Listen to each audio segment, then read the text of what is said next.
दक्षिण भारत में बीजेपी के लिए खाता खोलना भी मुश्किल। 5 राज्यों में शून्य पर सिमट सकती है बीजेपी। दक्षिण भारत में है लोकसभा की 130 सीट। दक्षिण के किसी भी राज्य में बीजेपी सरकार में नहीं। बीजेपी में इस समय हर ओर से झटके पर झटके लग रहे हैं और जो रिपोर्ट आ रही है वो भी उसकी चिंता बढ़ाती दिखाई दे रही है, खासतौर पर उन राज्यों में जहां इस समय चुनाव चल रहा है विधानसभा का। जिन राज्यों में विधानसभा चुनाव है उनमें से एक में बीजेपी का सीएम है तो 2 में मुख्य विपक्षी दल कांग्रेस का। एमपी में बीजेपी की सरकार है तो राजस्थान और छत्तीसगढ़ में वो विपक्ष में है, जबकि तेलंगाना में वो खुद को मजबूत बनाने की कोशिश कर रही है। ऐसे में बीजेपी के लिए बहुत कुछ दांव पर लगा हुआ है, क्योंकि पार्टी हाईकमान को एहसास है कि अगर इन राज्यों में उसे झटका लगा तो मोदी सरकार की उल्टी गिनती भी शुरू हो जाएगी। 2024 का चुनाव हाथ से पूरी तरह से फिसल जाएगा।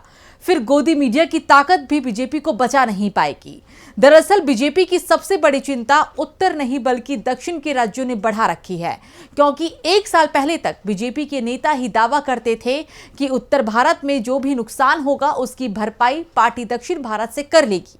लेकिन अब तो हालत ये हो गई है कि पार्टी को उत्तर भारत से बड़ा झटका लगा है। दक्षिण भारत में भी अब ये झटका लगना तय माना जा रहा है। दक्षिण भारत में तो इस समय किसी भी राज्य में पार्टी सरकार में नहीं है। एक राज्य में सरकार थी, लेकिन साल की शुरुआत में वहां भी कांग्रेस ने कब्जा जमा लिया। एक राज्य में सरकार थी, लेकिन साल की शुरुआत में वहां पर भी कांग्रेस ने ही कब्जा जमा लिया। कर्नाटक में बीजेपी को जबरदस्त मात मिली। वैसे भी कर्नाटक में बीजेपी छिनी हुई सरकार चला रही थी और जब जनता का फैसला सुनाने का समय आया तो उसने कांग्रेस को सत्ता सौंप दी, जिसके बाद से दक्षिण भारत में बीजेपी की स्थिति लगातार कमजोर होती चली गई। ऐसे में अब पार्टी के हाथ से एक झटके में लोकसभा की 130 सीटें फिसलती हुई दिखाई दे रही है। तो कैसे एक झटके में देश की करीब 25% सीटों पर बीजेपी की हार दिख रही है तय। आज हम स्पेशल रिपोर्ट पे इसी पर चर्चा करने वाले हैं। नमस्कार, मैं हूं सुरभि राजपूत। तो चलिए शुरू करते हैं ये चर्चा। बीजेपी का दक्षिण का किला कर्नाटक को ढहा चुकी है कांग्रेस। कर्नाटक में कांग्रेस के मुकाबले बेहद कमजोर दिख रही है बीजेपी। 6 महीने में कांग्रेस के आधार में हुई है और बढ़ोतरी। चिंता में फंसी बीजेपी। जेडीएस से पार्टी का गठबंधन भी फायदे की जगह करता दिख रहा है नुकसान। बीजेपी का दक्षिण का किला पूरी तरह से दरक चुका है। अब ना तो उसके पास मजबूत साथी दिख रहे हैं और ना ही वो खुद मजबूत स्थिति में दिखाई दे रही है। दक्षिण भारत की 5 राज्यों में लोकसभा की 130 सीट है, जिसमें से केरल में 20, तमिलनाडु में 39, कर्नाटक में 28, आंध्र प्रदेश में 25, तेलंगाना में 17 लोकसभा सीटों के साथ केंद्र शासित प्रदेश पुडुचेरी में लोकसभा की 1 सीट है। और अब बीजेपी इन सभी सीटों पर बेहद कमजोर दिखाई दे रही है।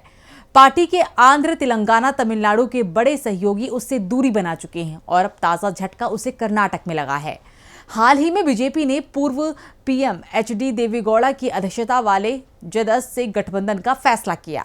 इसके खिलाफ कर्नाटक भाजपा के ही नेता बोलने भी लगे। आमतौर पर अनुशासित पार्टी माने जाने वाली बीजेपी के लिए ये झटके ही तरह है। दावा किया जा रहा है कि बीजेपी के इस फैसले से पार्टी के अंदर विद्रोह के हालत पैदा हो गए हैं। पार्टी के कई सांसद और विधायक और पदाधिकारी पार्टी छोड़ने के संकेत भी दे रहे हैं। बीजेपी के नेता ही दावा कर रहे हैं कि विधानसभा चुनावों में पार्टी की रणनीति के चलते लिंगायत मतदाता नाराज हो गया था। चुनाव के बाद जो सर्वे आए थे उसमें साफ हो गया था कि 30% लिंगायत कांग्रेस के साथ चला गया था और अब जेडीएस से बीजेपी के गठबंधन के बाद बीजेपी का बचा हुआ लिंगायत आधार भी बीजेपी की ओर शिफ्ट करता हुआ दिखाई दे रहा है। आंध्र प्रदेश में बीजेपी के पास ना वोट ना ही कोई सीट। आंध्र में पार्टी की सहयोगी जनसेना पार्टी ने भी छोड़ा एनडीए का साथ। जगनमोहन रेड्डी ने बीजेपी से गठबंधन करने से किया इनकार। चंद्रबाबू नायडू जेल में, टीडीपी नेता बीजेपी से नाराज। कर्नाटक में बीजेपी मुश्किल में फंसी हुई है तो आंध्र प्रदेश में भी उसकी हालत अच्छी नहीं है। आंध्र प्रदेश में विधानसभा चुनाव, लोकसभा चुनाव साथ होंगे और पार्टी को झटके अभी से ही लग रहे हैं। दरअसल बीजेपी अभी ये भी नहीं तय कर पा रही है कि आंध्र में उसे किसके साथ जाना है, जगनमोहन रेड्डी के साथ या फिर चंद्रबाबू नायडू की पार्टी टीडीपी के साथ। टीडीपी इस समय भ्रष्टाचार के आरोपों से घिरी हुई है। Party supremo Chandrababu Naidu jail में है। ऐसे में टीडीपी से गठबंधन का सीधा संकेत होगा भ्रष्टाचार से समझौता करना। दूसरी ओर राज्य में बीजेपी की एक और बड़ी सहयोगी जनसेना पार्टी ने एनडीए से हाल ही में नाता तोड़ लिया है और पार्टी के प्रमुख पवन कल्याण ने ऐलान कर दिया है कि वो आंध्र प्रदेश में चुनाव टीडीपी के साथ लड़ेंगे। इस बीच जगन मोहन रेड्डी ने यह भी साफ कर दिया है कि वो अकेले ही चुनाव लड़ेंगे। एनडीए या इंडिया गठबंधन वो किसी के भी साथ शामिल नहीं होंगे। आंध्र प्रदेश में बीजेपी का हाल इसी बात से समझा जा सकता है कि पार्टी के पास ना तो कोई लोकसभा सदस्य है और ना ही कोई विधानसभा सदस्य। पार्टी को मात्र 1% वोट मिला। ऐसे में पार्टी के नेता ही इस बात को स्वीकार कर रहे हैं कि आज की हालत में चुनाव हो तो पार्टी का खाता एक बार फिर से नहीं खुलेगा। कर्नाटक की हार का बीजेपी में दिखाई दे रहा है असर। तेलंगाना में बढ़ती दिखाई दे रही है जमीनी सूरत। कांग्रेस तेजी से हुई मजबूत, बीजेपी के लिए मुश्किल हुआ चुनाव। तेलंगाना को लेकर चुनावी सर्वे भी खोल रहे हैं बीजेपी की पोल। दक्षिण के एक राज्य जहां इस समय विधानसभा चुनाव चल रहा है, वहां भी बीजेपी अकेले ही दिख रही है। दरअसल तेलंगाना में चुनाव आयोग ने चुनाव का ऐलान कर दिया। 30 नवंबर को वोटिंग होनी है और 3 दिसंबर को काउंटिंग भी हो जाएगी। कर्नाटक विधानसभा चुनाव से पहले तेलंगाना को लेकर बीजेपी बड़े बड़े दावे कर रही थी, लेकिन कर्नाटक में मिली करारी हार के बाद तेलंगाना में पार्टी के अंदर भगदड़ जैसी स्थिति बन गई। केसीआर के खिलाफ जो भी सत्ता विरोधी माहौल तैयार हुआ था, अब उसका पूरा का पूरा फायदा कांग्रेस को मिलता हुआ दिखाई दे रहा है, क्योंकि कांग्रेस पूरे 5 साल तक केसीआर की सरकार के खिलाफ संघर्ष करती रही और अब चुनावों में उसे इसका फायदा मिलता हुआ भी दिखाई दे रहा है। हाल ही में आए कई सर्वे भी बता रहे हैं कि राज्य में कांग्रेस की सरकार बनाने की स्थिति में दिखाई दे रही है, तो दूसरी ओर बीजेपी की हालत 5 साल पहले हुए चुनावों से भी ज्यादा खराब बताई जा रही है और इस बात के संकेत इसी से समझे जा सकते हैं कि चुनावों के समय हर दल का नेता इस समय कांग्रेस में शामिल होने की कोशिश में जुटा हुआ है। कांग्रेस नेताओं की सभाओं में जबरदस्त भीड़ भी जुट रही है, तो दूसरी ओर बीजेपी अभी तक चुनाव की तैयारियों में बुरी तरह से ही पिछड़ी हुई दिखाई दे रही है। अब आखिरी में बात तमिलनाडु और केरल की करें तो यहां बीजेपी आज तक कभी मजबूत स्थिति में ही नहीं रही। केरल से तो आज के पार्टी लोकसभा में अपना खाता तक नहीं खोल पाई, तो तमिलनाडु में आंध्रा द्रमुक के सहयोगी से थोड़ी बहुत सफलता पार्टी को जरूर मिली है, लेकिन इस बार तमिलनाडु में आंध्रा द्रमुक ने साफ कह दिया है कि वो बीजेपी के साथ गठबंधन नहीं करेगी।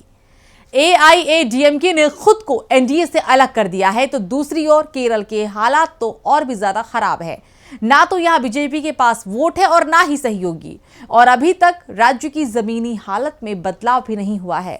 राज्य में 2 गठबंधन के बीच की लड़ाई होती दिख रही है।